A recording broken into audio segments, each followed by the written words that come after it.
Bien. A ver. Entonces, como podemos ver eh, en la pantalla, jóvenes, el día de hoy ya estamos en la semana número 10 de nuestro curso de filosofía. Bien.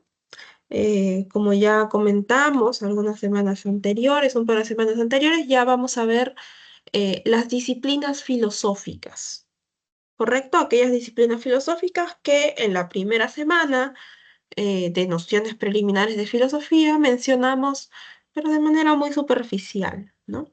Por ejemplo, la semana pasada vimos epistemología. Y esta semana seguimos dentro del ámbito de la epistemología, pero específicamente vamos a ver cuáles son los problemas epistemológicos que en la época contemporánea se tocaron, ¿no? Sobre todo en el siglo XX, a partir del siglo XX, ¿correcto? Entonces, empezamos. Bien, existen varios problemas que la epistemología, que nosotros ya sabemos que es como la filosofía de la ciencia o la teoría de la ciencia, va a estudiar. El primer problema con el que nos encontramos es el de, el de la demarcación científica, ¿correcto? ¿Qué significa este problema de demarcación? Es decir, nos remonta a la siguiente pregunta. ¿Cómo nosotros podemos determinar qué cosa es ciencia, qué cosa es una teoría científica, por ejemplo, de aquello que no lo es? ¿Cómo podemos dar esta diferenciación? Bien, entonces los filósofos de la ciencia, los epistemólogos, lo que van a hacer es proponer, ¿no?, formas en la que nosotros, o que los científicos en realidad, pueden dar cuenta de qué cosa es ciencia y qué cosa no es ciencia. Bien, la primera propuesta que vamos a ver en nuestra sesión del día de hoy es la dada por los señores miembros del Círculo de Viena, el verificacionismo. Es decir, a través del verificacionismo nosotros podemos dar cuenta de algo, vamos a diferenciar, ¿no?, algo que es científico, una teoría científica, por ejemplo, de aquello que no lo es, ¿no? El verificacionismo, sus representantes son los miembros del grupo conocido como el Círculo de Viena, eh, fundado por este señor que tú tienes aquí a tu lado derecho, Maurice Schlitt. em, Entre otros, puedes encontrar aquí a Rudolf Carnap, a Ayer, etcétera. Em, la mayoría eran científicos, ¿correcto? Específicamente la mayoría estudiaba la física, es decir, eran físicos. ¿Qué sucede? En Viena, en el inicios del siglo XX, un grupo de científicos eh, empieza a leer un texto de un filósofo que nosotros ya hemos mencionado un par de veces a lo largo de nuestras sesiones, el filósofo austriaco Ludwig Wittgenstein. ¿De acuerdo? Cuando vimos la definición de filosofía, vimos la definición de Aristóteles y también vimos la definición de Wittgenstein, ¿no? Filósofo analítico, filósofo del lenguaje. Leen el texto titulado Los Tractatus Lógicos Filosóficos. Entonces leen el Tractato Lógico Filosóficos, que es obra, ¿no?, de la primera etapa de Wittgenstein. Porque yo te comenté que Wittgenstein tiene dos etapas, ¿no? Una marcada por el Tractatus y otra en donde publica sus famosas investigaciones filosóficas y en donde precisamente critica su primera gran obra, Tractatus. Pero los miembros del Círculo de Viena toman como base este texto, a pesar de que Wittgenstein nunca es oficialmente un miembro del Círculo de Viena, tiene acercamientos con ellos, ¿correcto? Pero no es miembro de este grupo, luego tiene algunas críticas incluso, ¿no? Pero es amigo de muchos de los miembros del Círculo de Viena, porque en filosofía sucede, jóvenes, que tú puedes ser amigo de filósofos, tú como filósofo, como filósofa, pero en las cuestiones filosóficas en sí, académicas, pueden discutir, ¿no? En realidad, de manera obviamente alturada, a través de argumentos, uno puede discutir, ¿no? Puede discutir el planteamiento de otros em, sin que esto signifique romper una amistad o generarte pues enemistades. En teoría, esto es lo que debería pasar. Lamentablemente, en la práctica no lo vemos, ¿no? Al menos actualmente, ¿bien? El Círculo de Viena, jóvenes, se inspira en Wittgenstein y también en el empirismo, específicamente en el empirismo de David Hume. ¿Te acuerdas cuando vimos filosofía moderna? Vimos representantes del empirismo, ¿no? John Locke y también a David Hume. Entonces toman conceptos de Hume y de alguna manera revalorizan, ¿no? Estas cuestiones, por eso se les conoce como neoempiristas y también toman muchas cuestiones del positivismo, entonces se les conoce como neopositivistas. Bien, también lo que plantea el Círculo de Viena muchas veces es conocido como el positivismo lógico. ¿Por qué?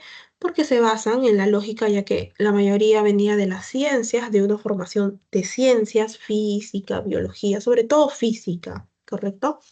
Pero interesados por la filosofía. Pero la filosofía para ellos sería una especie de herramienta para clarificar el lenguaje, porque acuérdate que están inspirados en el primer Wittgenstein. Bien, entonces, inspirados en lo que decía el Tractatus de Wittgenstein, por ejemplo, para ellos era muy importante eh, la siguiente frase, que es una de las últimas, si no es la última que se encuentra en el Tractatus, ¿no? Eh, em, que nos dice básicamente que aquello que no está representado en la realidad, ¿no? Es mejor no mencionarlo. Es decir, aquello que tú no puedes ver o tú no puedes percibir mediante sus sentidos, no puedes expresarlo mediante tu lenguaje, ¿no? Por eso el primer Wittgenstein nos dice, los límites de mi lenguaje son los límites de mi mundo. Por ello, que al ser neopositivistas y neoempiristas, los miembros del Círculo de Viena niegan la metafísica, es decir, niegan que exista un conocimiento que vaya más allá de la realidad, que se pueda captar, ¿no? Más allá de los hechos, la realidad misma. Bien, por eso para ellos, nosotros en ciencia podemos decir que algo, que una teoría científica, que estamos frente a un hecho científico, frente eh, a cuestiones propias de la ciencia, si es que se pueden verificar. Nuestro criterio de demarcación, ¿no? De demarcación de qué cosa es ciencia y qué cosa no lo es la verificación a través de la experiencia sensorial, porque son neoempiristas, ¿se acuerdan? Si lo captamos a través de nuestros sentidos, lo podemos verificar a través de nuestros sentidos, entonces podemos decir que algo es ciencia o es científico. Bien. Sí, entonces, ¿qué pasa si yo tengo una teoría, pero no puede ser verificada en la realidad? Entonces ya no sería ciencia, sino que sería como algo que aspira a ser ciencia, una pseudociencia. Es por eso que todo aquel conocimiento metafísico para los neopositivistas em, no, pues no llega a ser, no llega a catalogarse como conocimiento científico, ¿correcto? Luego esto es criticado, entre ellos también se critican, pero dentro de este grupo que utiliza conceptos del empirismo y del positivismo y de la filosofía del lenguaje, sobre todo, están muy abocados a la filosofía del lenguaje, la lógica. Bien, el Círculo de Viena Jóvenes,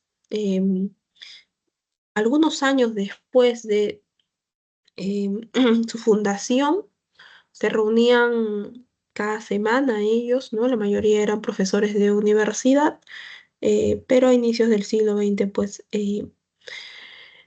asciende al poder, ¿no? El régimen nazi, y al ser la mayoría de estos miembros del Círculo de Viena de origen judío, muchos de ellos huyen eh, a otros países, especialmente a Estados Unidos, y ya se disuelve el círculo. El señor Maurice Litt era catedrático de la Universidad de Viena, em, y durante mucho tiempo fue amenazado por un fundamentalista seguidor de la ideología nazi, hasta que más o menos mitad, sí, mitad del 1936 es asesinado en las escaleras de la universidad, cuando él se dirigía a dictar una clase.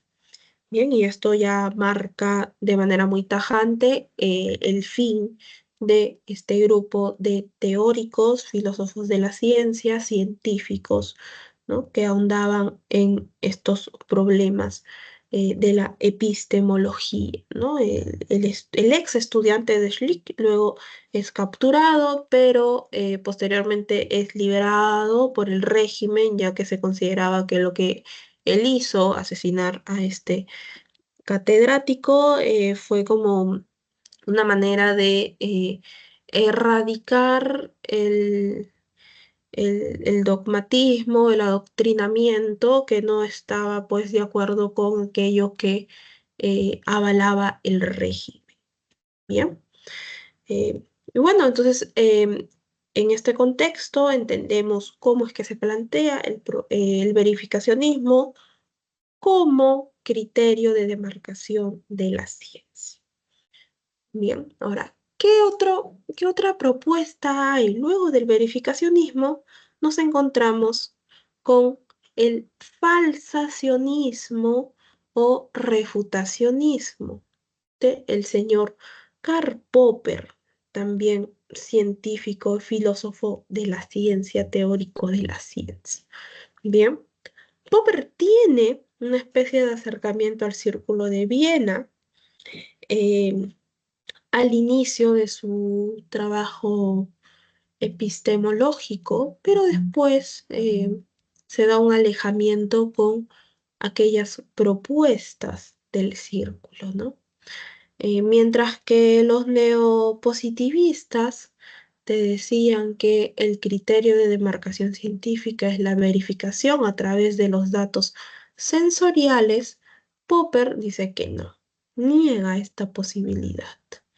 Y para Popper, entonces, podemos decir que una teoría es científica siempre que ésta pueda soportar falsaciones o refutaciones. Es decir, siempre que tú tienes una teoría científica y puedas, ¿no? Imaginarte una situación en la que ésta pueda ser refutada, ¿no? Y a ver cuántas refutaciones aguanta. Por lo tanto, el- la falsación es una característica de las teorías, mientras que la irrefutabilidad, o sea, la no falsación, no es una virtud de la teoría científica como se creía, sino que es un vicio, ¿no? Algo que de alguna manera le hace daño a la teoría, porque así nunca vamos a poder demarcar, vamos a poder diferenciar qué cosa es ciencia, ¿no? Qué teoría es científica, qué hecho es científico, de aquello que no lo es. ¿correcto? Entonces, Popper niega aquello que plantea el neopositivismo. Bien, también niega esta crítica del neopositivismo al conocimiento a través de la metafísica, ¿no? Por ejemplo, ¿correcto? Y a partir del problema de demarcación científica, podemos decir que nace otro tipo de problema, ¿no?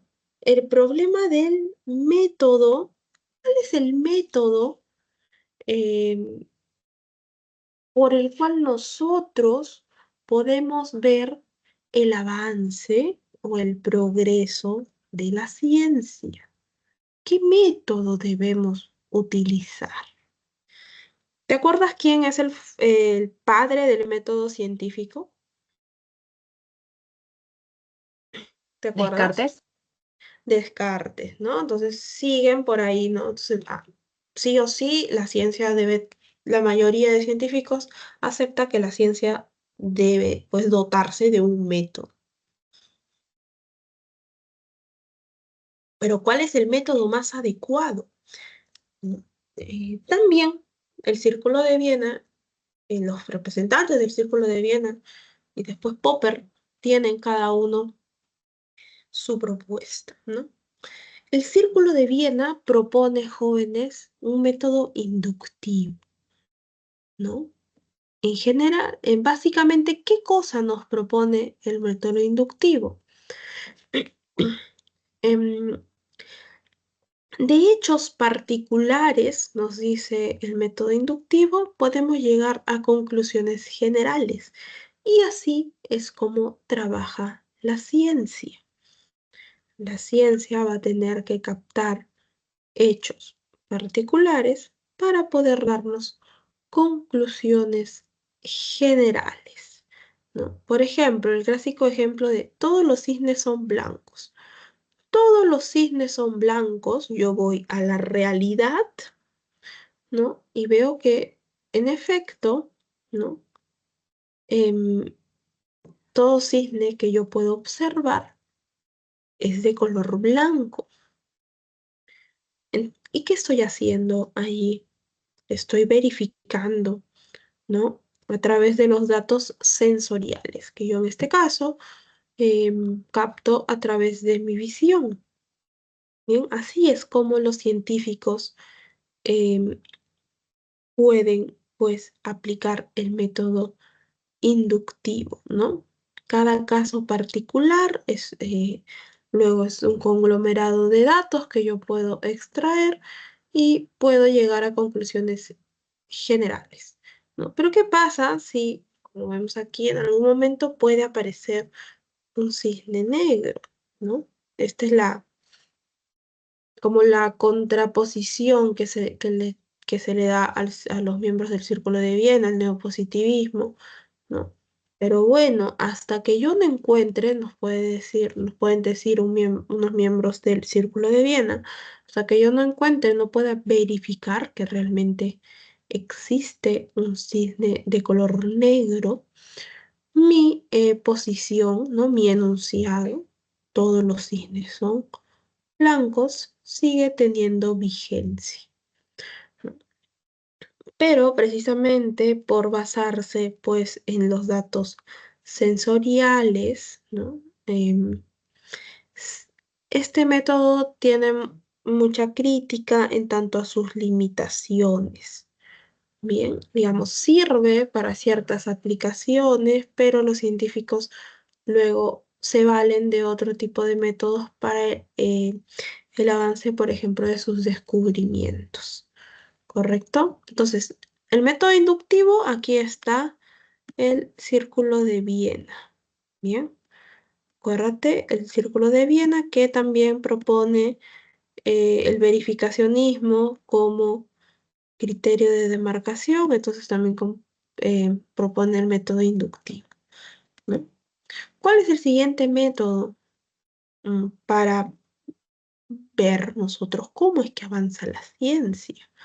El método hipotético deductivo, como ya adivinaste, Su representante es el señor Karl Popper.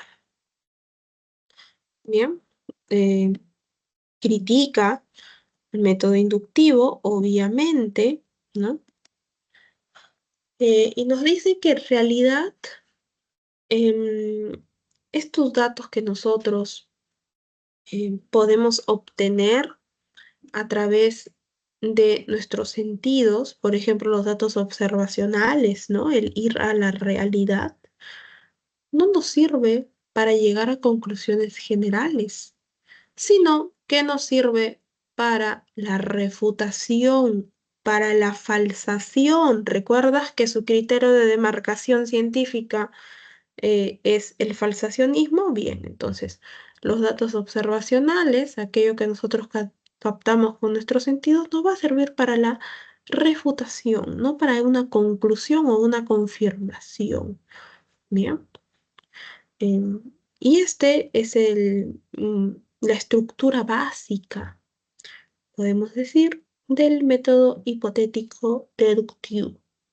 Hipotético porque tenemos aquí una hipótesis, ¿no? Acuérdate que nosotros vimos la clase pasada, el clásico método científico. Por ahí vas a encontrar algunos elementos que se repiten. Bien.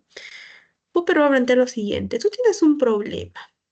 Correcto, siempre, acuérdate, siempre el método científico comienza con un problema que se necesita solucionar, es decir, un problema que aún no tiene solución. Bien, frente a este problema, tú planteas una hipótesis. Bien, o sea, planteas una solución. Al plantearla no quiere decir que sí o sí la solución al problema va a ser lo que tú has dicho, de repente es todo lo contrario. No importa. No importa. Vamos a ir al siguiente paso, ¿no? Es algo provisional, que todavía tú no tienes ciencia cierta, ¿no?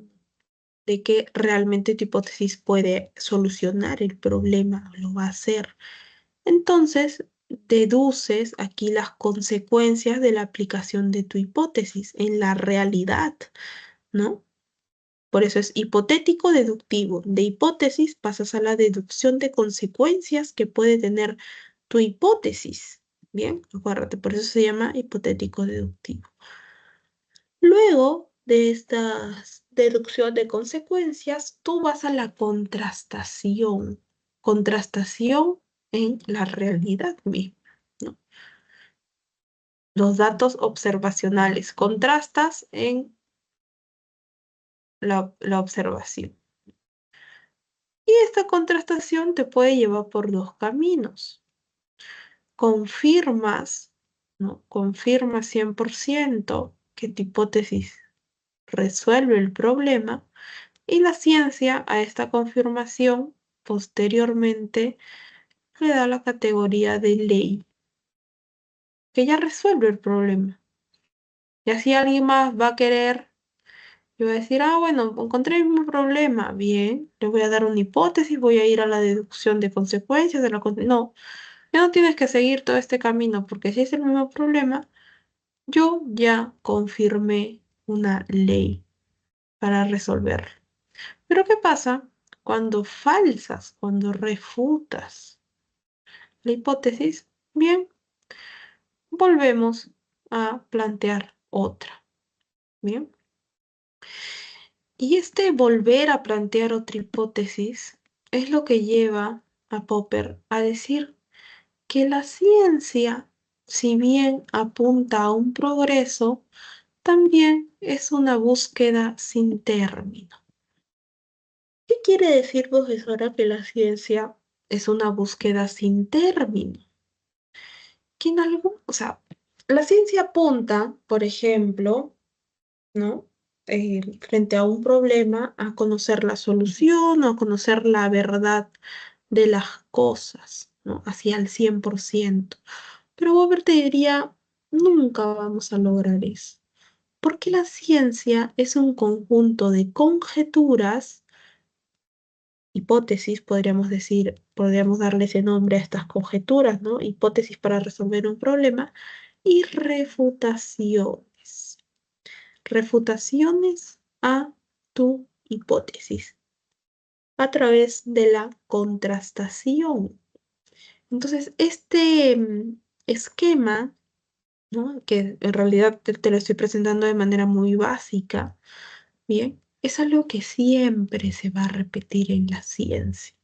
Siempre vamos a estar en esta dinámica. Por eso la ciencia es una búsqueda sin término.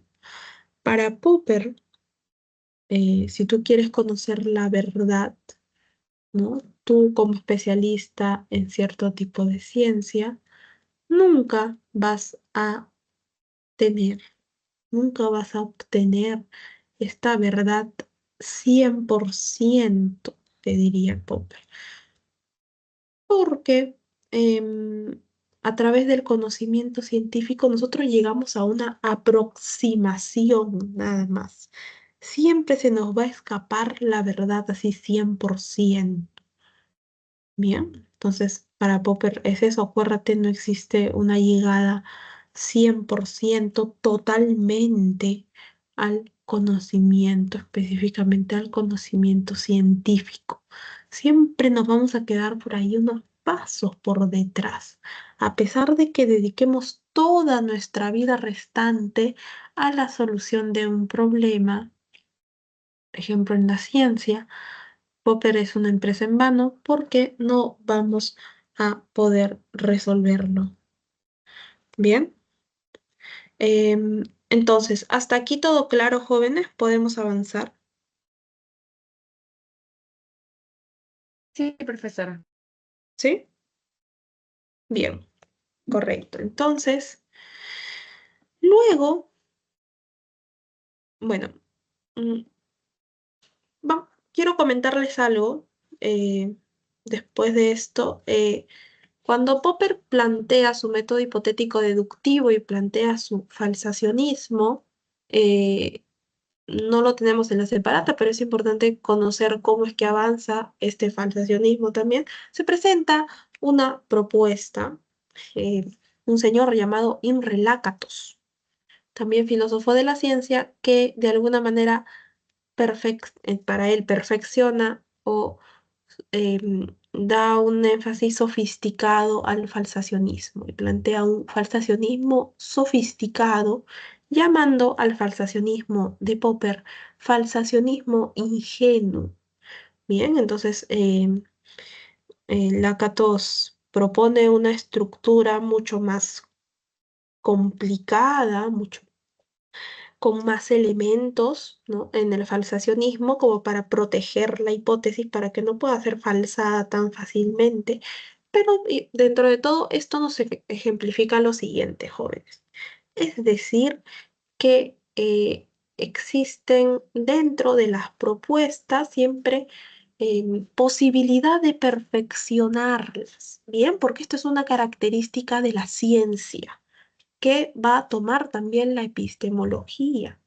Es decir, acuérdate que la ciencia eh, es falible, puede fallar y es perfectible. Y así las propuestas de los distintos epistemólogos también pueden ser perfectibles. Bien, no es porque Popper haya propuesto el falsacionismo, con eso nos quedamos, no porque los miembros del Círculo de Viena hayan propuesto el verificacionismo, ahí nos quedamos, no.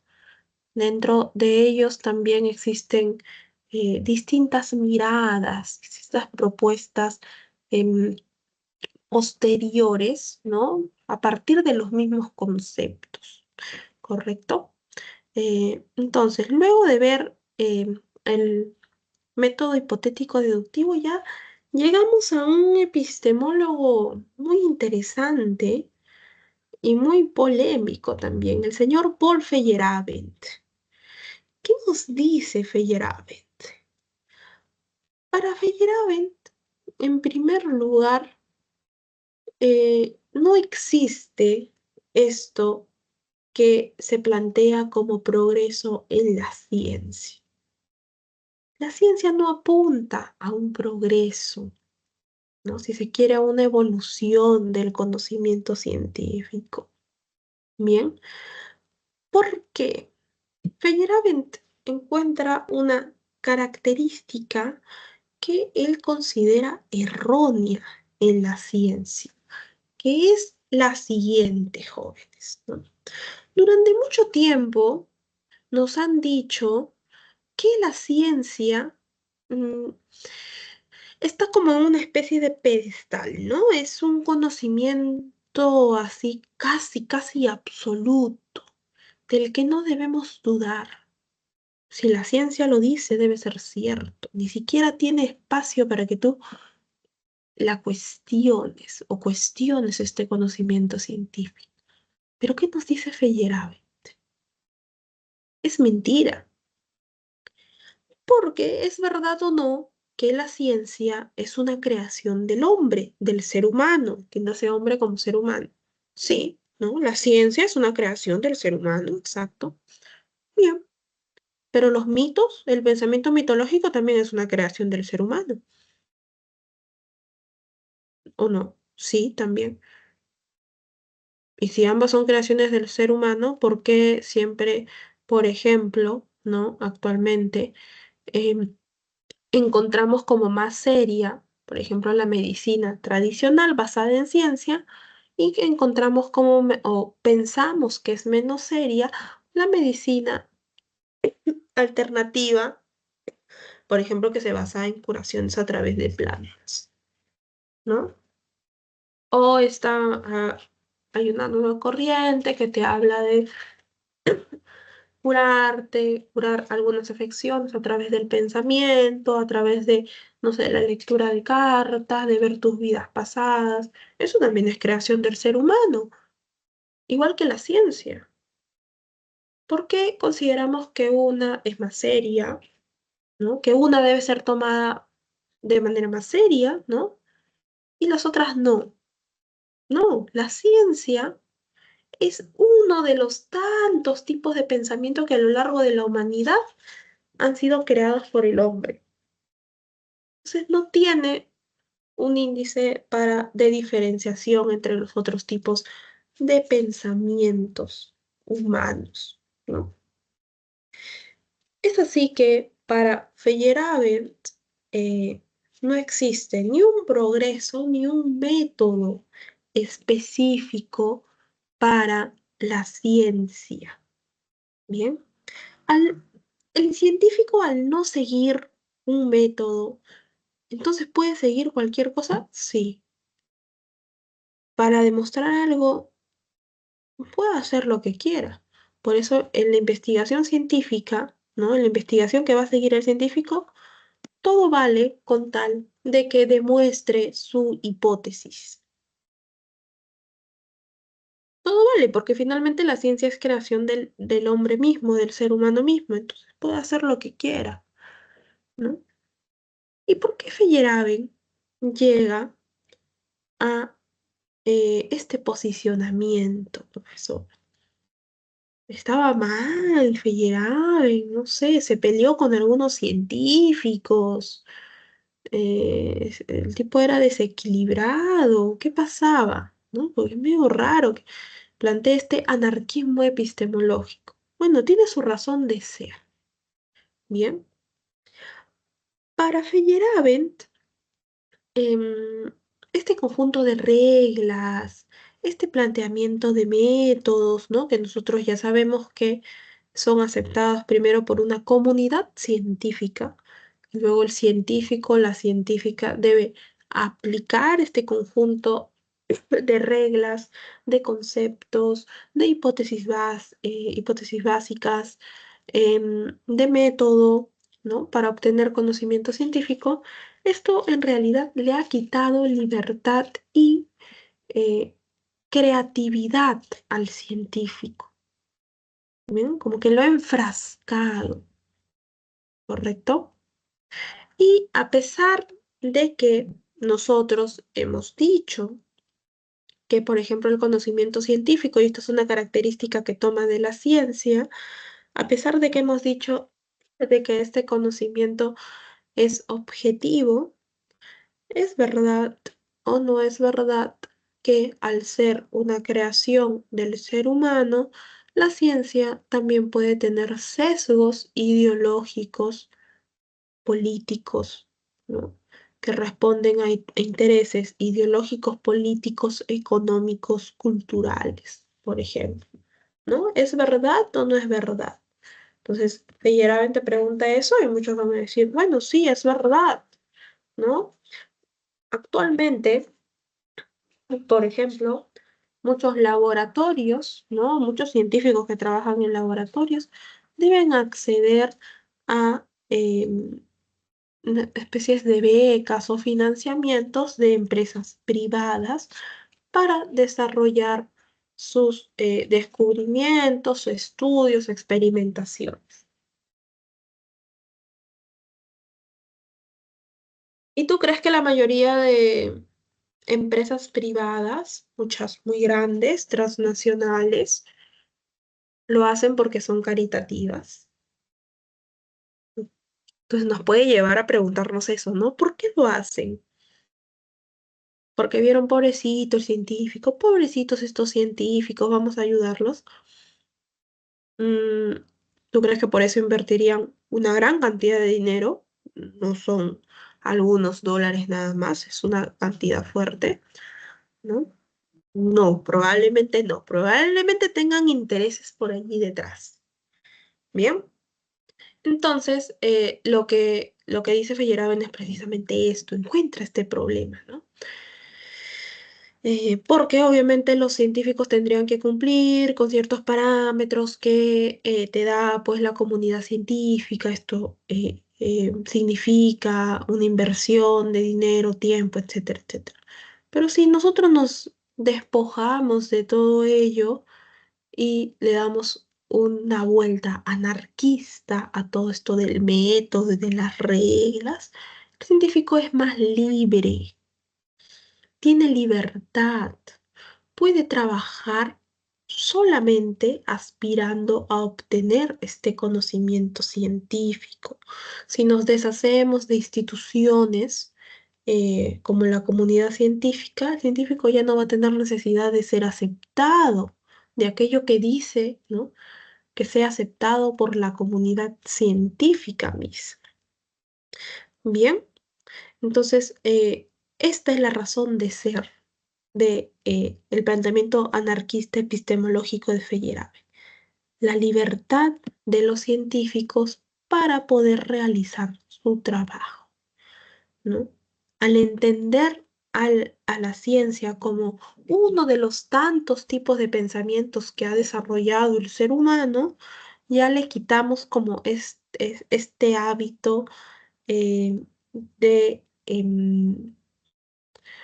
de condicionamiento un poco más allá, distinto, más solemne, si se quiere, y ya no va a llamar la atención, por ejemplo, de intereses particulares, ¿no? El científico va a ser mucho más libre para desarrollar su trabajo. Por eso, finalmente, ya para terminar con Feyerabend, es que él defiende una separación entre el Estado y la ciencia. La ciencia, dotada de la libertad, no debe estar al servicio del Estado, ¿no? Deben ser dos cosas distintas. El Estado es el que incluso debe velar por la libertad de la ciencia del quehacer científico. Bien, jóvenes, hasta aquí. ¿Todo claro? Estas tres posiciones. Acuérdate cuál es el método, ¿no? que se debe usar para obtener conocimiento científico. Tienes por un lado el método inductivo con los miembros del Círculo de Viena, también conocidos como neopositivistas, neoempiristas. Tienes el método hipotético deductivo con Karl Popper, crítica directa al inductivismo. Y por último, tienes la propuesta de Paul Feyerabend que te dice que en realidad no existe ningún progreso ni método específico para la ciencia. Bien, hasta aquí todo claro. ¿Sí? ¿Podemos seguir? Sí, profesora. Bien. em, avanzamos, hay un problema ya que otra vez vamos a mencionar a los autores que ya hemos visto, ¿bien? Pero es el problema del progreso científico. ¿Cómo se da este progreso científico? ¿No? Ya hemos visto qué método aplicar para el problema científico, perdón, para el progreso científico, ¿no? Y ahora vamos a ver, en realidad hay un progreso científico. ¿Cómo es que se da específicamente este progreso científico? A pesar de que los neopositivistas, los miembros del Círculo de Viena y Karl Popper, tienen distintas propuestas respecto a los problemas que ya hemos visto, los dos anteriores, en la cuestión del progreso científico, jóvenes, ellos están de acuerdo en algo, en que el conocimiento científico se amplía cada vez más, se perfecciona a lo largo de la historia de la ciencia y apunta a un progreso. O sea, ellos están de acuerdo con la existencia de un progreso en la ciencia. Obviamente, ambos grupos, ¿no? Por ejemplo, el Círculo de Viena y el falsacionismo de Popper, te va a dar distintas vías para justificar esto, ¿no? Para ver cómo es que perfeccionamos el conocimiento científico, acumulamos más conocimiento científico, lo utilizamos, lo aplicamos y llegamos a un progreso, ¿no? Pero en términos generales, ambas propuestas aceptan que en realidad existe un progreso científico, ¿no? A lo largo de la historia. Feyerabend, como acabamos de ver, para él no existe un progreso en las ciencias. La ciencia no aspira a marcar un progreso, ¿no? Porque un progreso significaría que nosotros aceptemos términos como la aplicación de un método, las reglas, una manera de institucionalizar las ciencias, ¿no? Las comunidades científicas. em, y, y para Feyerabend esto no, porque esto quitaría de libertad al científico y a las ciencias. Entonces, no. Para él no existe, para él hay que verlo de otra manera. Bien, y aquí encontramos a otro señor eh, que específicamente era científico. Bien, señor Thomas Kuhn estudió física, ¿ya? Y después fue conocido como, más que como epistemólogo, aunque sí tiene trabajos en epistemología, como un historiador de las ciencias, ¿correcto? Em, Thomas Kuhn estudia física y es un científico estadounidense. En un momento a él le ofrecen una cátedra en la universidad. Al ser formado en física, Kuhn cree que le van a ofrecer una cátedra de física, ¿no? Para dictar física en la universidad. En ese momento las cátedras incluso eran vitalicias, ¿no? O sea, tenía que morir un catedrático para que alguien pueda asumir esa cátedra, ¿no? No como ahora que se pueden jubilar, etcétera. Pero a Kuhn no le, no le ofrecen la cátedra de física, le ofrecen la cátedra de historia de la ciencia. Entonces, un poco conflictuado, Thomas Kuhn acepta, esperando que eh, pronto pueda pues tomar, ¿no? Una cátedra de aquello que él estudió. Pero podemos decir que su destino no estaba en asumir una cátedra en física, ¿no? Por muchos años él es el titular de la cátedra de Historia de la Ciencia. Y al dictar, ¿no? Este curso, esta cátedra, durante muchos años en la universidad, él se da cuenta de algo. Se da cuenta de que la historia de la ciencia no es lineal. O sea, no es como que, espacio uno, después pasó lo siguiente, después pasó otra cosa, así, ¿no? De manera lineal, ¿no? A veces cuando en el colegio nosotros hacemos una línea de tiempo, ¿sí, no? Es una línea horizontal. Para Thomas Kuhn no es así la historia de la ciencia.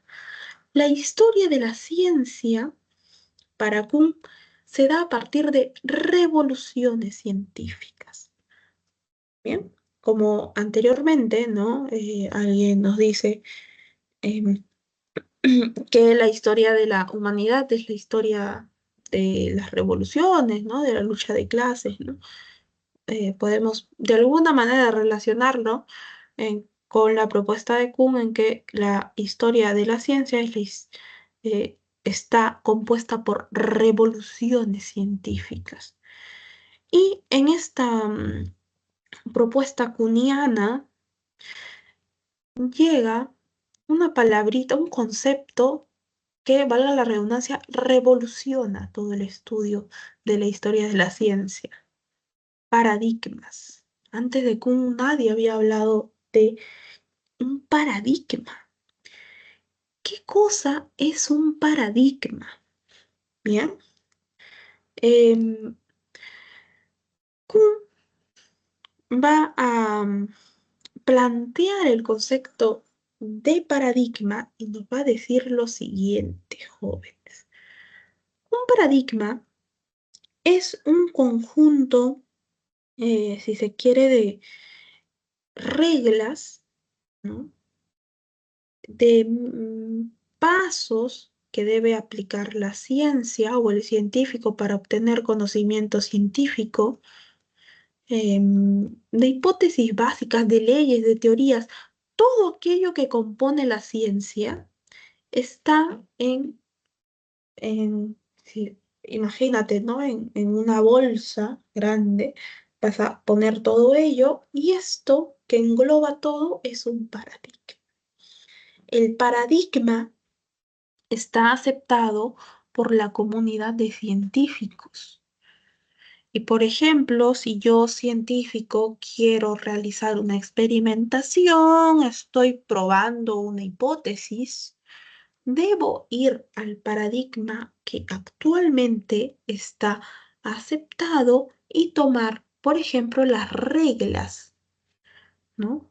Que debo aplicar, los pasos que están aceptados en este momento, ¿no? Pero para Kuhn, además, los paradigmas no son perennes, ¿no?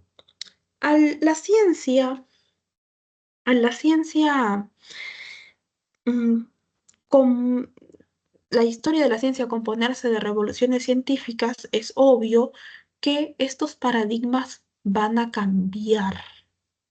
Bien, se dan cambios de paradigmas y los cambios de paradigmas son la marca, ¿no? Una marca muy importante para, si se quiere, los avances científicos, ¿no?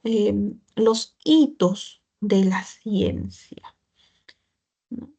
Em, por ejemplo, cuando la humanidad, no nosotros, ¿no? Cuando la humanidad aceptaba la teoría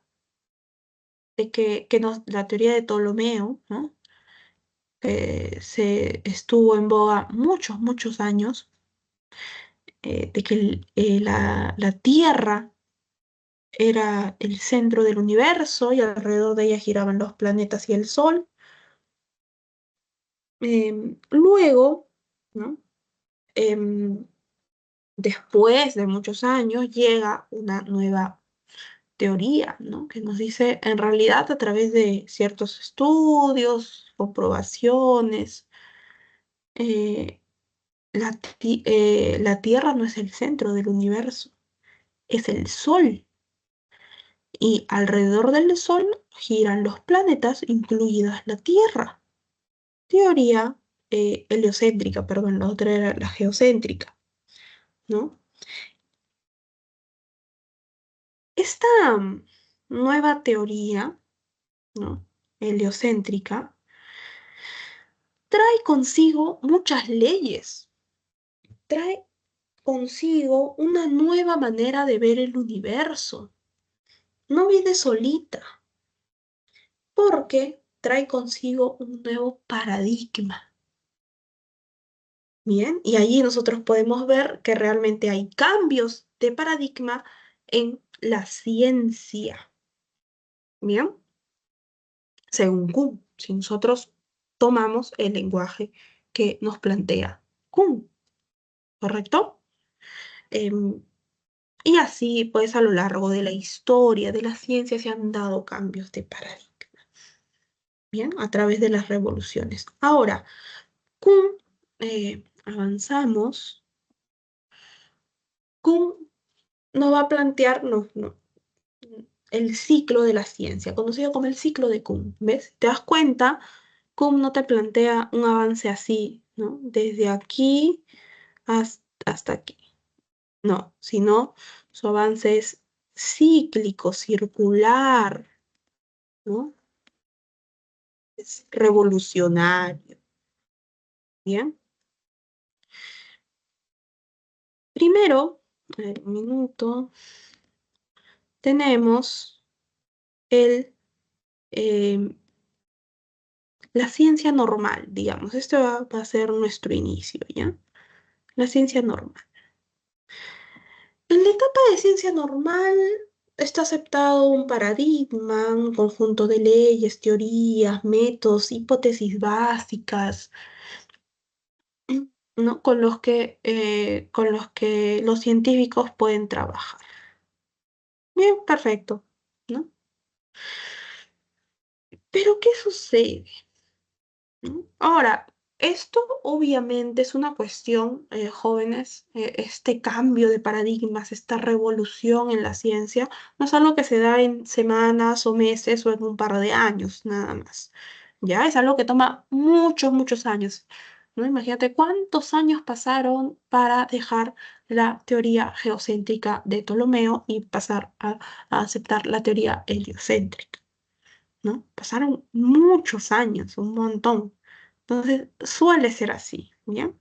Porque hay muchas trabas que la misma comunidad científica puede poner, ¿no? O sea, cuando se planteó la teoría heliocéntrica, los científicos, a la comunidad científica no dijo, ay, qué bueno, bien, hay que aceptar tu teoría. No, hubo censura que se correspondió a la propia, el propio contexto social, político, etcétera, de la época. ¿Correcto? Es algo que suele suceder en la ciencia. La ciencia también tiene por ahí, los descubrimientos científicos pueden ser acallados incluso por intereses externos, ¿bien? De personas que no están inmiscuidas en la ciencia. Em, Entonces, en la etapa de ciencia normal, todo está ok, las experimentaciones, los descubrimientos, etcétera, etcétera, se pueden dar, nosotros lo podemos realizar recurriendo a eh, el paradigma aceptado en este momento, ¿no? ¿Qué sucede? No es algo, ojo, esto no es algo que busquen los científicos, es algo que se da y según Kuhn es algo que se da en todas, precisamente a lo largo de toda la historia. Bien, se dan como anomalías, ¿ya? ¿Qué son las anomalías? Para poder definir las anomalías, vamos a ver primero qué son los enigmas.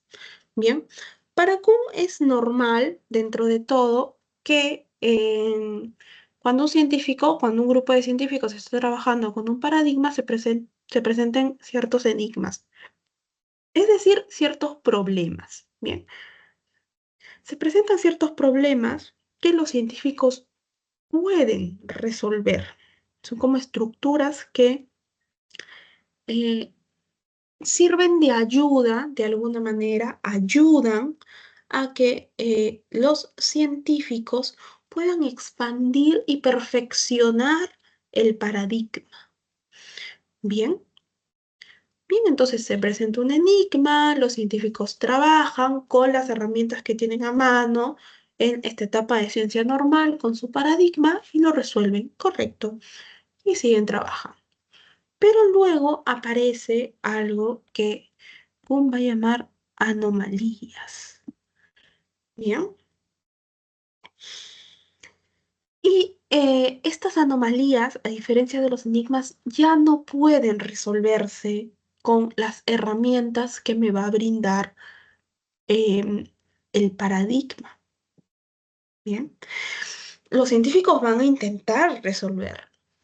O sea, como que van a querer estirar ahí em, el paradigma para que responda a estos problemas, pero llega un momento en donde se acepta que ya no se puede resolver la anomalía, algo raro, ¿no? Anomalía, algo que no es normal. Acuérdate que estamos en una etapa de ciencia normal, ¿no? Entonces, ¿qué pasa? Todo el modelo, todo tu paradigma entra en crisis porque no sabes qué hacer. ¿Qué hacemos? Se empiezan a preguntar los científicos, ¿no? ¿Seguimos apostando por este paradigma o ya aceptamos que debemos cambiarlo? Que el paradigma ya dio todo de sí, ya, digamos, no, ya no podemos utilizarlo, ¿no? ¿Qué podemos hacer? Bien, entonces esta es la crisis del modelo, ¿no? Donde las comunidades científicas o una comunidad científica en específico con un paradigma en específico da cuenta pues de que ya no puede resolver la anomalía, ¿no? La anomalía de alguna manera ha superado a el paradigma que estamos usando. Y aquí es donde se da la revolución del modelo, ¿no? Empiezan a proponerse nuevos modelos em, y se presentan a la comunidad científica. Em, ahora, em, no es que la comunidad científica haga, no sé, una convocatoria y se presenten un montón de científicos y digan, ah, bueno, vamos a ver, vamos a darle un puntaje. No, es una cuestión de mucho, mucho tiempo, porque es una cuestión muy compleja. Acuérdate que un paradigma no es solamente, ah, mi paradigma solo va a responder, mi nuevo paradigma va a resolver las, no sé, 30 anomalías, ¿no? Voy a tomar 30 anomalías y las voy a resolver y las voy a plantear y van a tener que aceptar mi nuevo paradigma. No es así. El paradigma tiene consigo, jóvenes, leyes, teorías, métodos nuevos. Bien. Em, y otra característica que me parece que no está en la separata, pero es importante saber, es que para Kuhn los paradigmas son inconmensurables. Bien. Voy a escribirlo en el chat porque es una palabra inconmensurabilidad. Bien, es una palabra un poco larga, bien, em, pero es importante que la sepas porque, ¿qué quiere decir? Quiere decir que yo tengo un paradigma, ¿correcto? Se presentaron anomalías, no se pudieron resolver, bien, entramos en crisis. Luego viene otro paradigma, y este paradigma es el nuevo, el que ya está aceptado.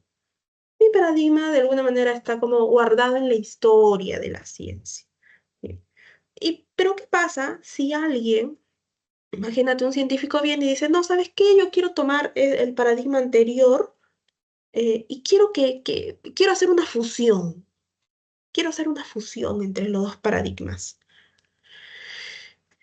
¿Qué diría Kuhn frente a esto? No es posible.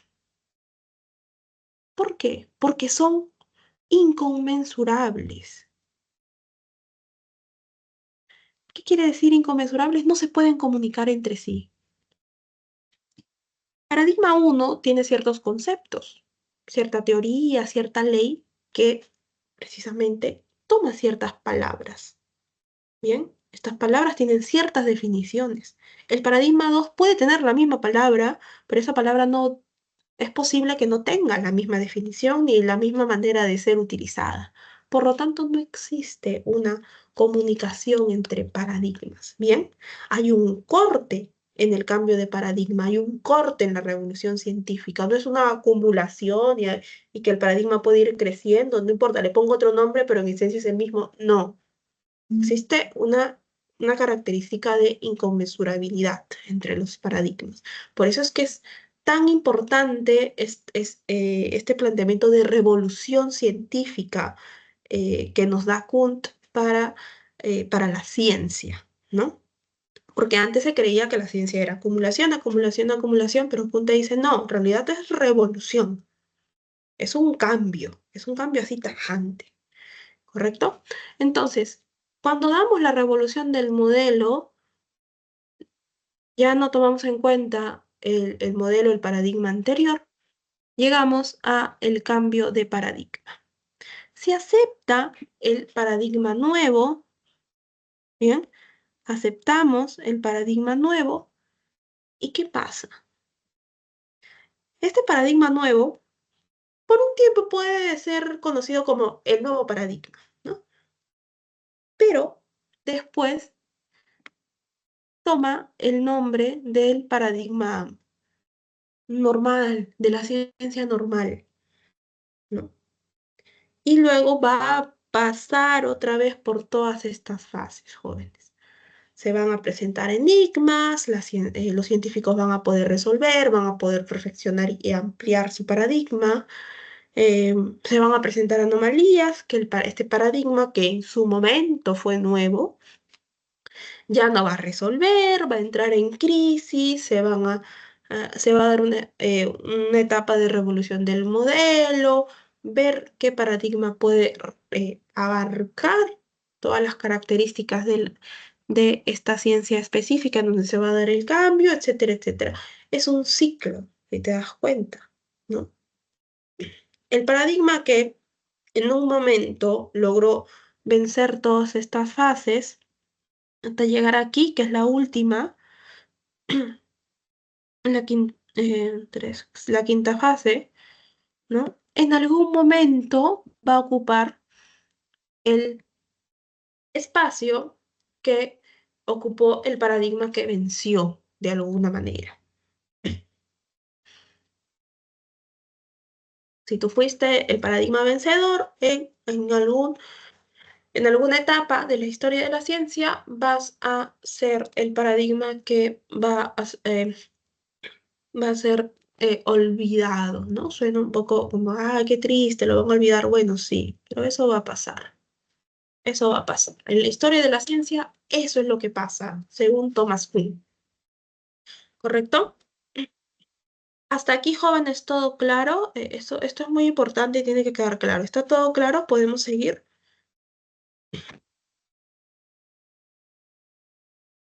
¿Sí?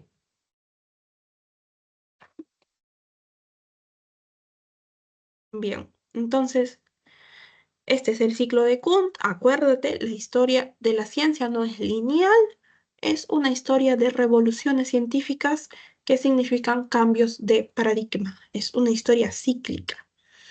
Bien. Kuhn también nos dice que existen fases en la ciencia. Bien, esto se relaciona un poco con el ciclo de Kuhn que acabamos de ver, ¿no? Kuhn nos dice, existen ciertas fases en la ciencia, ¿no? Básicamente existen tres. Primero tenemos la fase precientífica, en donde mm, podemos encontrar, ¿no? Planteamientos de los científicos, pero están como dispersos estos planteamientos. Por ahí hay algo que quiere llegar a ser teoría, se puede aceptar como teoría, pero no están unificados. Ok, esta es para Kuhn, esta es la fase precientífica. Bien. Mm, Siguiendo términos kuhnianos, podemos decir que aquí, por ejemplo, en este espacio, ¿bien? em, se puede dar una especie de revolución, ¿no? Puede dar una revolución para que de la fase científica nosotros pasemos a la fase de ciencia normal. Bien, ya sabes que la fase de ciencia normal es donde se aceptan las teorías como parte de un paradigma, ¿no?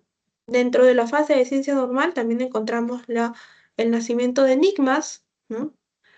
Que es aquello que el paradigma o las teorías, las leyes, pueden resolver, ¿no? Los científicos resuelven haciendo uso de, en realidad, ¿no? En la ciencia normal, todo, pero luego aparecen las anomalías, y las anomalías ya no se pueden resolver con la teoría aceptada, ¿no? Con la teoría que en ese momento reina de alguna manera dentro del paradigma. Entonces, después damos paso a la ciencia revolucionaria. Aquí encontramos la fase de la crisis del paradigma, ¿no? Ya es una cuestión de ya, bueno, vamos a aceptar pues que nuestro paradigma no puede responder a estas anomalías. Y hay que buscar un paradigma que en su conjunto responda a las anomalías y también, de alguna manera, también a los enigmas, ¿no? No solamente responda a las anomalías en sí, sea un todo. Bien, cuando se encuentra esta teoría, perdón, este paradigma, este conjunto de teorías, em, el nuevo modelo teórico, el nuevo paradigma va a abrir paso otra vez a la ciencia normal. Bien, y que otra vez va a pasar por todas esas etapas, ¿no? En algún momento, si cabe, el término, este nuevo paradigma, cuando pasa ya a ser parte de la etapa de ciencia normal, sabe que su destino es pues luego ser reemplazado, ¿no? Porque así funciona la historia de la ciencia desde sus inicios. Esto es lo que nos dice Thomas Kuhn. Eh, Bien, jóvenes, ya hasta aquí todo bien, se entendió todo, eh, todo claro. Podemos repasar algo a ver si no, si no ha quedado bien claro, ¿no? Pues esta parte es muy importante. Eh, Pueden escribirlo por el chat, ya saben, pueden prender su micrófono sin ningún problema. Bien, entonces, con Kuhn ya hemos visto cuáles son las posiciones respecto al progreso científico, ¿no? Acuérdate, Kuhn te habla de revoluciones, Feyerabend determinadamente te dice no existe un progreso científico, y Popper y el Círculo de Viena, los neopositivistas, sí están de acuerdo en que existe una acumulación de conocimientos y un progreso científico propiamente, ¿no? A través de la historia de la ciencia. Bien. Por último, y ya este es un problema, digamos, muy, muy, muy contemporáneo. Bien. Em, Nosotros, si te acuerdas, en la primera clase vimos las distintas disciplinas filosóficas. Yo te dije que eran solamente algunas, ¿no? Hay muchas disciplinas filosóficas que nacen a partir de la necesidad propia de las sociedades. Por ejemplo, tenemos una disciplina filosófica, si se quiere, que nació precisamente para responder problemas de las sociedades contemporáneas, lo que vivimos actualmente. Es esta, mira, la filosofía de la tecnología. Bien, entonces, la filosofía de la tecnología también plantea problemas a la epistemología, ¿no? Cómo la filosofía a través de la epistemología puede estudiar, ¿no?, los avances tecnológicos de la humanidad. Y la filosofía de la tecnología se va a valer de otras disciplinas filosóficas mucho más clásicas, ¿no? Por ejemplo, la nociología. ¿Te acuerdas qué cosa estudiaba la nociología? ¿Te El acuerdas? conocimiento, El conocimiento, ¿no? De la ontología. ¿Qué cosa estudiaba la ontología? ¿Te acuerdas? al ser, Al ser, muy bien. Y la ética, ¿no? Que todos sabemos que estudia la moral. eh, la filosofía de la tecnología a partir de estas disciplinas clásicas de la filosofía, ¿no?, que tienen mucha más historia, muchos más planteamientos eh, que, que esta filosofía de la tecnología, que dentro de todo es muy, muy reciente, puede hacerse preguntas respecto a avances tecnológicos. Como por ejemplo, ¿no? Tenemos el tema de la fecundación in vitro, cuestiones como problemas de fertilidad nos pueden llevar pues a tratamientos para fecundación in vitro, ¿no? En donde en un laboratorio con protocolos estrictos puede darse esta fecundación, ¿no? En estas herramientas en estos tubos, etcétera, y luego implantar el embrión ya fecundado en un vientre, ¿no? Puede ser vientre de la madre, incluso puede la filosofía de la tecnología preguntarse por otra, otro avance, ¿no?, de la ciencia, específicamente de la medicina, que es este uso de el embarazo, los vientres de alquiler, ¿no? Que también pueden combinar fecundación in vitro con el alquiler de vientres por distintos motivos, ¿no?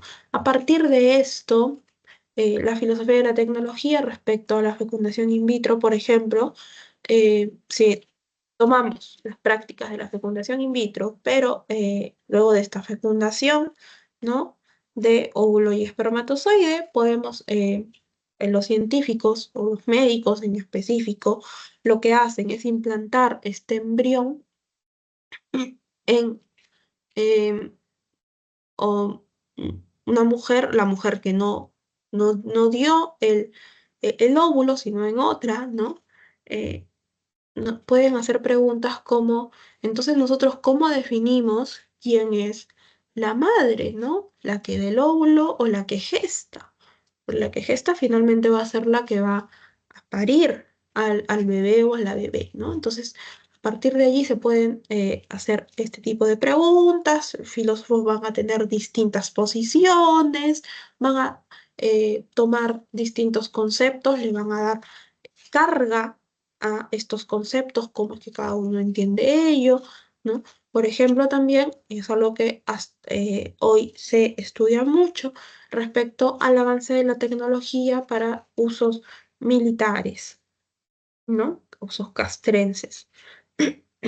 ¿No? La tecnología militar avanza, ¿no? Por ejemplo, en el Perú sí tenemos una escuela de altos estudios militares, donde también las instituciones de las Fuerzas Armadas hacen uso de la tecnología, ¿no? Esta tecnología, finalmente, ¿para qué servirá?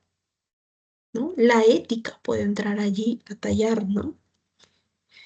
Si un científico, eh, si a un científico le encomiendan, ¿no?, una creación, em,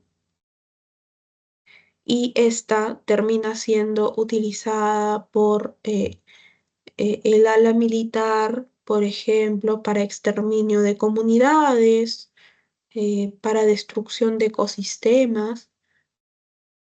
¿Qué tanta es la responsabilidad moral del científico o del grupo de científicos que realizó, ¿no?, la experimentación previa, todos los pasos previos para llegar a obtener cierto resultado.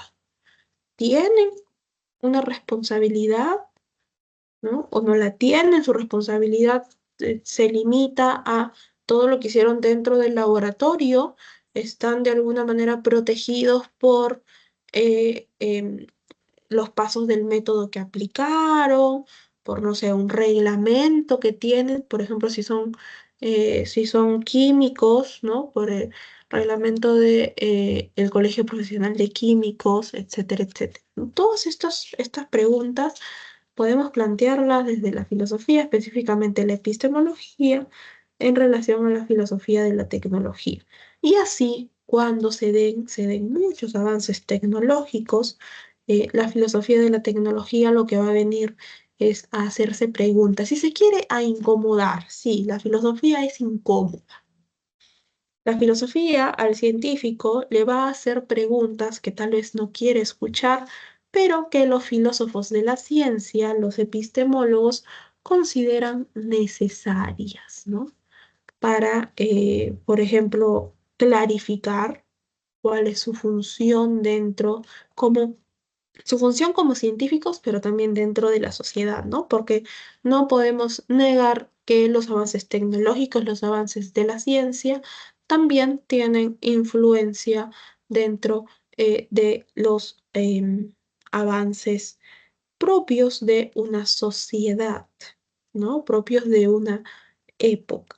Bien, diversos epistemólogos, ya para ir terminando, realizan además una distinción entre qué cosa es tecnología y qué cosa es técnica. Bien, tú si te pones a investigar eso, encuentras distintas definiciones, bien, pero en general, en general podemos decir que la técnica es precientífica. Cuando hablamos de una técnica, es algo precientífico, ¿no? Son técnicas precisamente, ¿no? Trabajos que están en la etapa de la presciencia, ¿no? ¿Cómo se justifica esto? Bueno, Aristóteles, siglos antes de Cristo, habla de una técnica, de una tecné. Obviamente ellos no tenían tecnología como las tenemos ahora. Él habla de una tecné que en específico nos dice que los artesanos dentro de una polis son quienes manejan la técnica, ¿no?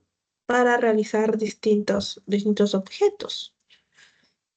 Mientras que la tecnología es una aplicación de los conocimientos científicos, de un grado más agudo y con un sentido final práctico.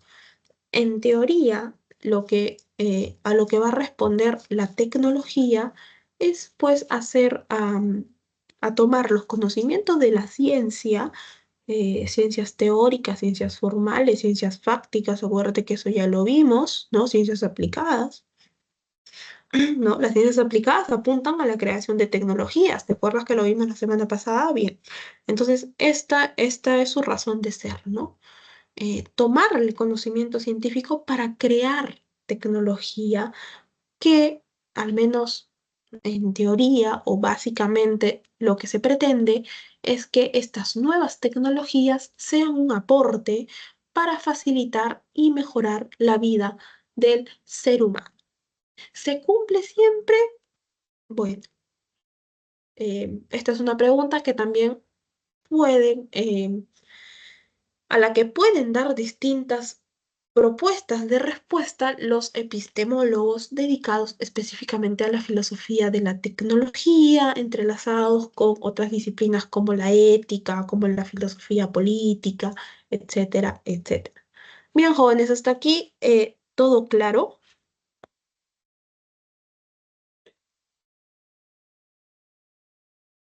¿sí? Bien, Sí, profesor. entonces, bien, muchas gracias. Entonces, me dan un minuto, voy a dejar de compartir para compartir los ejercicios correspondientes a esta semana y, bueno, resolverlos juntos. Bien, a ver, un minuto por favor.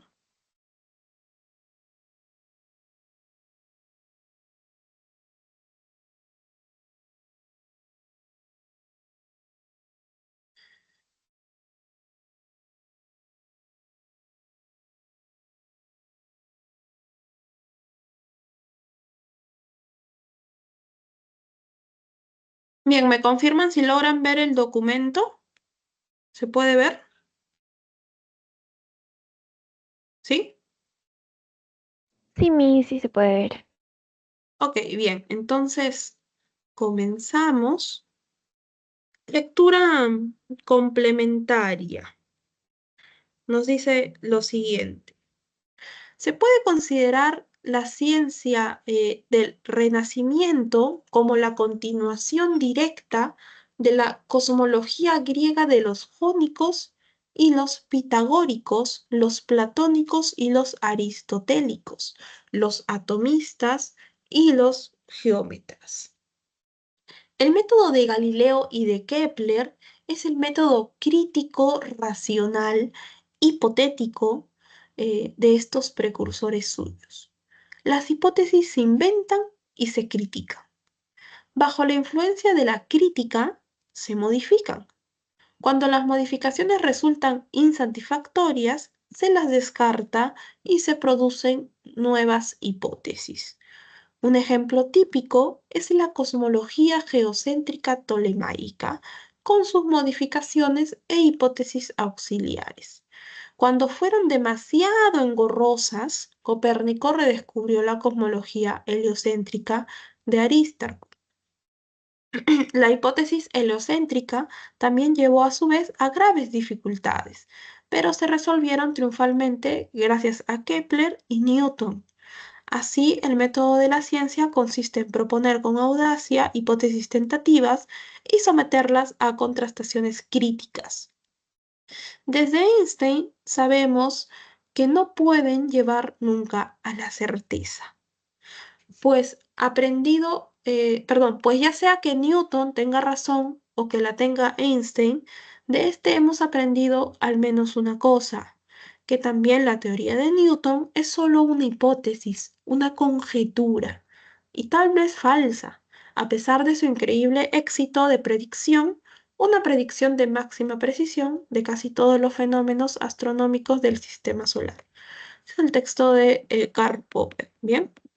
Entonces, según lo que hemos leído, ¿no? Según lo que nos dice Popper, la hipótesis, las hipótesis de la ciencia, ¿qué cosas, jóvenes? Constituyen realmente verdades absolutas, se modifican conforme a las circunstancias.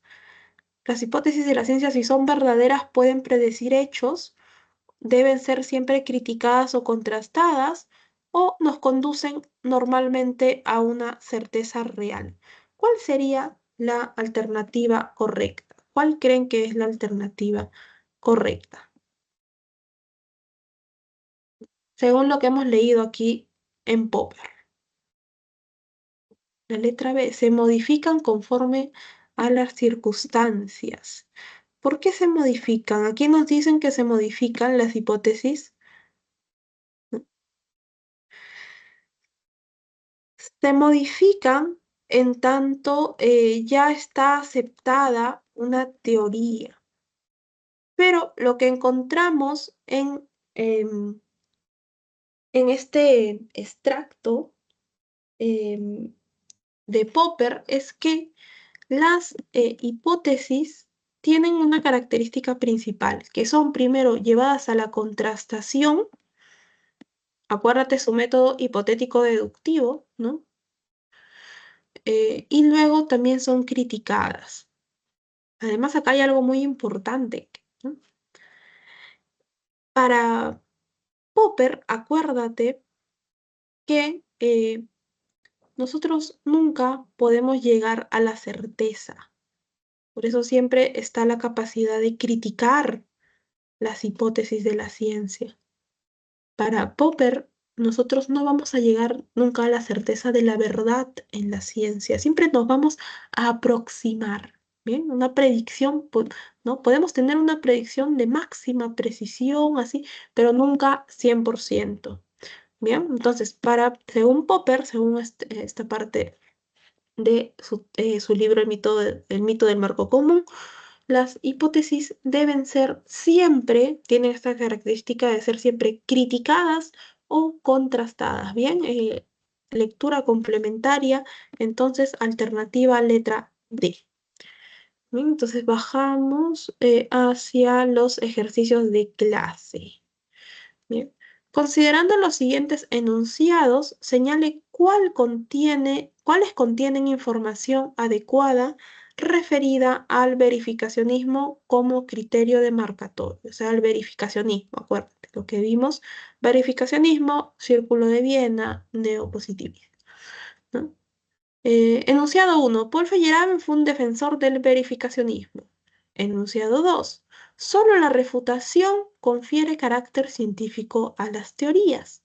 Enunciado número 3. La verificación ocurre a partir de la información sensorial. Enunciado número 4. El criterio verificacionista fue rechazado por Karl Popper. ¿Cuáles de estos enunciados jóvenes o cuál es el que tiene información verdadera de acuerdo al verificacionismo? ¿Cuál sería la alternativa correcta? La E.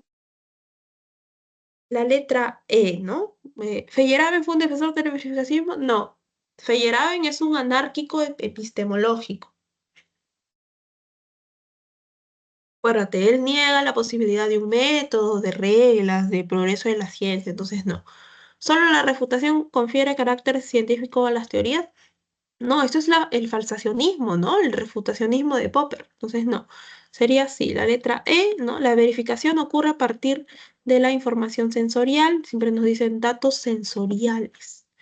Y el criterio verificacionista, pues, fue rechazado y criticado por Popper, ¿no? Porque Popper plantea otro criterio de demarcación, el refutacionismo o falsacionismo. Entonces, ejercicio número 1.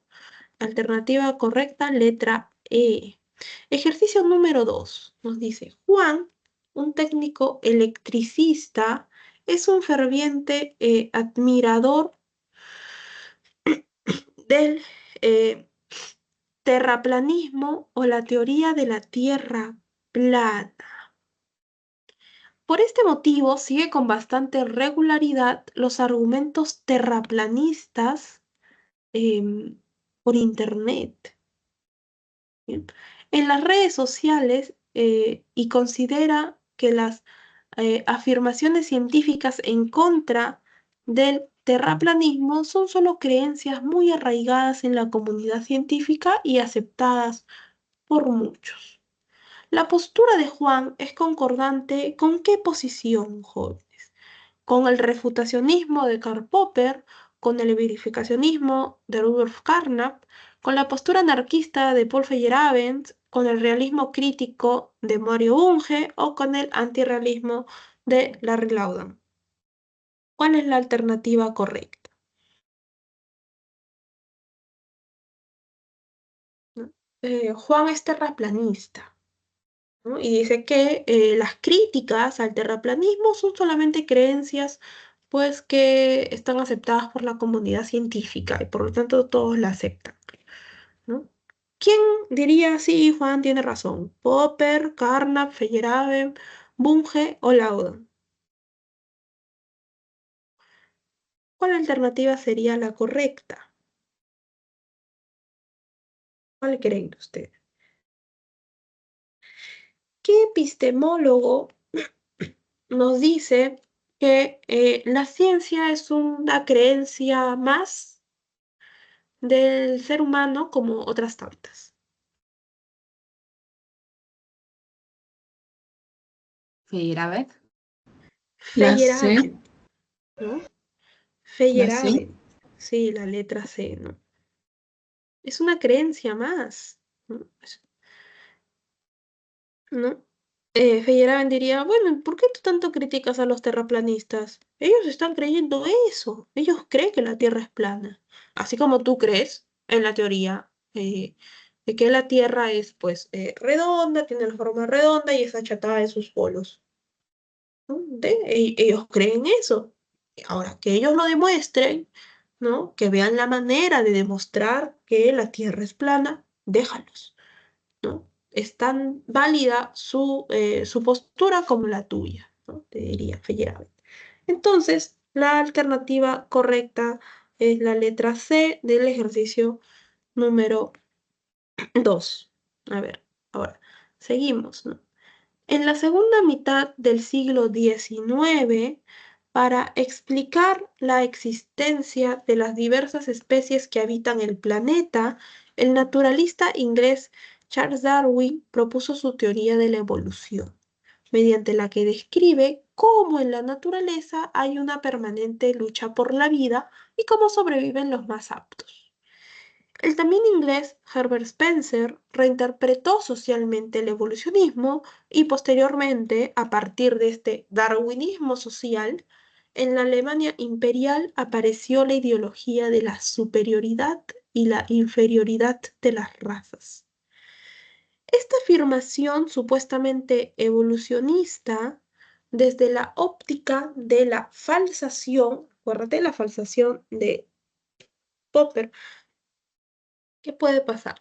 Se puede aceptar como algo que sí es verificable, es una idea que sí puede ser falsada o refutada, es realmente un planteamiento pseudocientífico, es un ejemplo real de afirmación neoempirista o sí se puede considerar como científica o natural, ¿no? A partir de la falsación, acuérdate, del criterio demarcatorio de falsación o refutacionismo. ¿Cuál sería la alternativa correcta, joven? La B.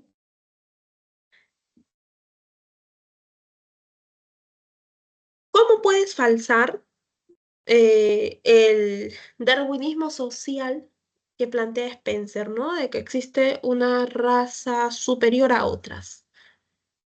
¿Cómo puedes utilizar criterios científicos para dar cuenta de si este planteamiento es científico o no?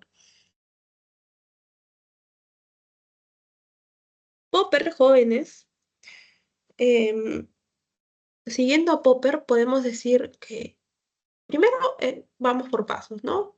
Nosotros sabemos la teoría de la evolución que plantea Darwin, ¿no? La teoría darwiniana.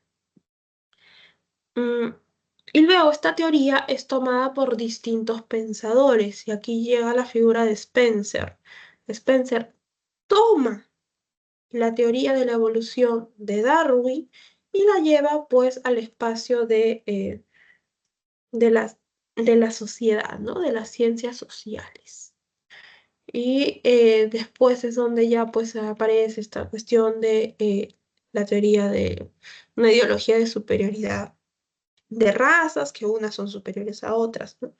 Pero siguiendo el criterio de falsación de Popper, podemos decir que al ser una ideología esta de la superioridad o inferioridad de las razas, la ideología siempre va a llegar con un dogma, bien, con algo que no se puede cuestionar. Esta es una característica de las ideologías. Y la ciencia no es dogmática por naturaleza, bien. Entonces, la alternativa correcta es la letra C, porque si a un científico tú le dices esto, te va a decir, no puedo aplicar criterios científicos a ideologías que representan dogmas. En todo caso, esta ideología de la superioridad o inferioridad de las razas es pseudocientífica. Pretende ser científica tomando, por ejemplo, el darwinismo social, ¿no? Pero no llega a serlo, no cumple con las características para ser parte del conocimiento científico, ¿bien? Entonces, alternativa correcta, em, letra C. ¿Tenemos tiempo? Sí. A ver, avanzamos. Pregunta número 4. En el ámbito de la ciencia, se suele aseverar que Isaac Newton fue el físico más importante de todos los tiempos.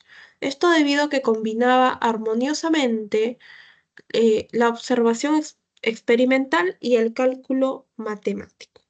Sin embargo, el conocido economista John Maynard Keynes lo llamó el último mago, considerando que el científico inglés practicaba la alquimia, mezclar ciencia con astrología, con espiritualismo, con misticismo, y que además aceptaba que el espacio era el sensorium Dei, o sea, Dios que está presente en cualquier lugar de la naturaleza. Desde la perspectiva de Karl Popper, epistemólogo, esta práctica, la alquimia, ¿no? La alquimia, el mezclar ciencia con astrología, con espiritualismo, con misticismo, ¿qué cosa es? Es una pseudociencia porque no se puede falsar. Es básicamente una práctica empírica o inductiva. Es bastante afín al anarquismo epistemológico. Se puede refutar en el ámbito del neoempirismo o pertenece a la llamada ciencia normal. ¿Qué es lo que diría Karl Popper de la alquimia? ¿No? ¿Qué nos diría Popper acerca de la alquimia, ¿no? El mezclar ciencia con astrología, con espiritualismo y con, por ejemplo, misticismo. ¿Qué nos diría Popper? Como hemos visto en el ejercicio anterior, para Popper la alquimia sería, jóvenes, una pseudociencia, ¿no? Algo que quiere llegar a ser ciencia, pero tú no puedes falsarla porque no puedes aplicar conceptos científicos a, por ejemplo, la astrología, ¿no? Algo muy, muy en boga actualmente, ¿no? La astrología te habla. Ahora, también es un problema contemporáneo en las ciencias, te hablan mucho de agarran cualquier palabra y le ponen por ahí, le ponen una línea así, le ponen ciencia al costado. Entonces ahí ya puedo aplicar términos científicos para estudiar esta supuesta ciencia. No, tiene que cumplir con ciertos parámetros, con ciertas características. Y para Popper, la alquimia, ¿no? De la que se acusaba a Newton de usar, de aplicar, sería una pseudociencia porque no puedes llevarla a través de, no puedes falsarla y no puedes comprobarla, por ejemplo, contrastarla a través de su método hipotético deductivo. Bien, ojo, esto es para Popper. Bien, tú sabes que, por ejemplo, Feyerabend diría otra cosa totalmente distinta. Bien, ahora, pregunta número 5. Vamos a subir porque no nos alcanza. Mientras que Popper trataba de defender una noción conjetural del conocimiento, recurriendo a sus conceptos de verosimilitud y veracidad, Kuhn proponía en la estructura de las revoluciones científicas que el término verdad debería ser excluido del análisis del progreso científico. Para Kuhn, así como para los realistas críticos tales como Popper, el progreso no puede consistir en la acumulación de verdades. Sin embargo, y a diferencia de Popper, Kuhn recomendaba que renunciáramos a la noción de que los cambios de paradigma llevan a los científicos, así como a quienes de ellos aprenden, más cerca de la verdad. Para la ciencia normal, la resolución de problemas que definen sus paradigmas debe inevitablemente ser progreso. La resolución de problemas constituye asimismo la clave del progreso a través de las revoluciones. Según lo que hemos leído, el progreso de la ciencia para Thomas Kuhn ocurre mediante ¿qué cosa, jóvenes? Mediante el descubrimiento de nuevas verdades, mediante la resolución de problemas, mediante la contrastación de cualquier hipótesis, mediante la acumulación de nuevas verdades, o mediante el tema de la verosimilitud en la ciencia. ¿Cómo es que ocurre el progreso de la ciencia para Kuhn? ¿Cuál sería la alternativa correcta? ¿No? Ateniéndonos a aquello que hemos leído, ¿no? Primero, vamos a descartar. Para Kuhn, el progreso no consiste en la acumulación de verdades, no es una aglomeración de verdades, ¿no? Tampoco también nos dice que los cambios de paradigma no llevan a que los científicos estén siempre más cerca de la verdad, sino que el progreso de la ciencia se va a dar como un proceso no acumulativo, sino evolutivo, en donde tú o el científico va a resolver problemas, ¿no? ¿Te acuerdas de las anomalías que eran problemas? ¿Ya? Se resuelven, ¿no? Se resuelven y así es como se da un progreso en la ciencia, a través de revoluciones. No a través de acumulación, sino a través de revoluciones. Bien, entonces, pregunta número 5, si no me equivoco. Alternativa correcta, letra B, ¿no? El progreso de la ciencia se da a través de la resolución de problemas, de anomalías. Bien. Pregunta número 6. Antes de que apareciera la teoría evolucionista de Charles Darwin en 1859, el problema del origen de los seres vivos era explicado tanto por la teoría catastrofista de George Cuvier como por la teoría evolucionista de Jean-Baptiste Lamarck. Cada uno a su modo. Incluso algunos llegaron a considerar la misma teoría de Darwin como tan solo una variante de la teoría de Lamarck, especialmente en Francia, donde el neolamarquismo cobró un renacido vigor en 1870. No obstante, con el advenimiento del siglo XX, la teoría evolucionista de Darwin logró imponerse a las otras teorías y ser aceptada plenamente por la comunidad científica de biólogos. Por lo que finalmente, considerando la posición epistemológica del epistemólogo norteamericano Thomas Kuhn, se puede concluir, ¿qué cosa, jóvenes? Que el darwinismo pasó a convertirse en ciencia normal, que el lamarquismo fue refutado por la teoría de Darwin, que el catastrofismo de Cuvier era la ciencia en revolución, que el darwinismo y lamarquismo eran una misma teoría, o que la teoría darwinista fue refutada por la teoría de Jean-Baptiste Lamarck. ¿Cuál sería la alternativa correcta? ¿No? Ojo, tomando en cuenta lo planteado por Kuhn. ¿Cuál sería la alternativa correcta? ¿No?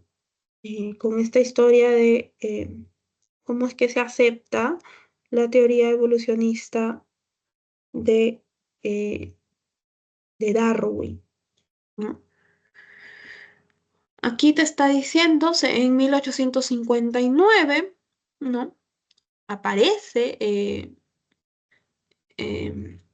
la teoría evolucionista de Darwin, ¿no? Teníamos otras teorías para explicar el origen de los seres vivos, la de Cuvier y la de Lamarck. La de Darwin no fue bien recibida. Eso es lo que yo te decía, ¿no? Este cambio de paradigma no es una cuestión que se da, ¡ay, qué bueno! Bueno, tenemos una teoría nueva, hay que aceptarla. No, tiene sus cosas, ¿no? Tiene que llegar el siglo XX para que por ahí alguien retome la teoría de Darwin, ¿no? Y la teoría de Darwin se impone, pues, a otras teorías, ¿no? Es decir, se da una revolución, ¿no? Y cuando se da una revolución y una teoría, un paradigma para explicar, por ejemplo, el origen de los seres vivos, ¿no? En este caso, en la biología, Cuando esta teoría ya es aceptada, ya es asimilada por la comunidad científica, ¿en qué etapa de la ciencia estamos? ¿Te acuerdas? La que nos plantea Kuhn. Ya pasamos la revolución. Esta teoría, ¿en qué etapa de la ciencia estaría?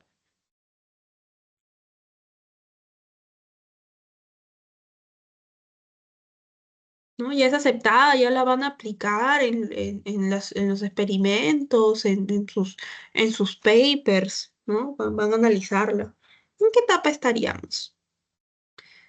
En la etapa de la ciencia normal, porque ya se impuso, mira, la teoría evolucionista de Darwin logró imponerse a las otras teorías y ser aceptada plenamente.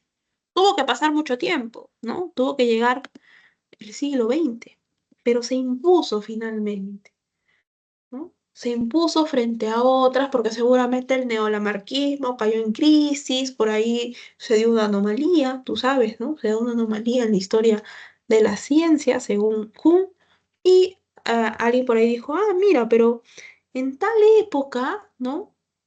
En casi ya mitad de los 1800, este biólogo Charles Darwin propuso esta teoría y podemos tomarla y resolver las anomalías y sí responde a todos estos problemas, ¿no?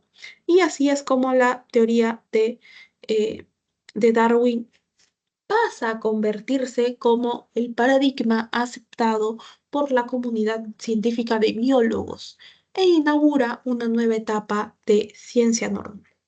¿No? Es una teoría que hasta el día de hoy aceptamos. Ahora, ¿en algún momento esta teoría va a ser reemplazada? Bueno, sí, seguramente. Lo más probable es que sí.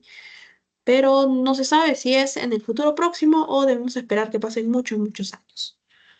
Bien, entonces, ejercicio 6, alternativa correcta, letra A. Bueno, vamos a ver si nos da tiempo de hacer el ejercicio número 7. Bueno, no, ya no nos da tiempo, voy a dejar de compartir y voy a compartir ya las alternativas de los ejercicios de esta semana. Bueno, si me dan un minuto. Mm, sí.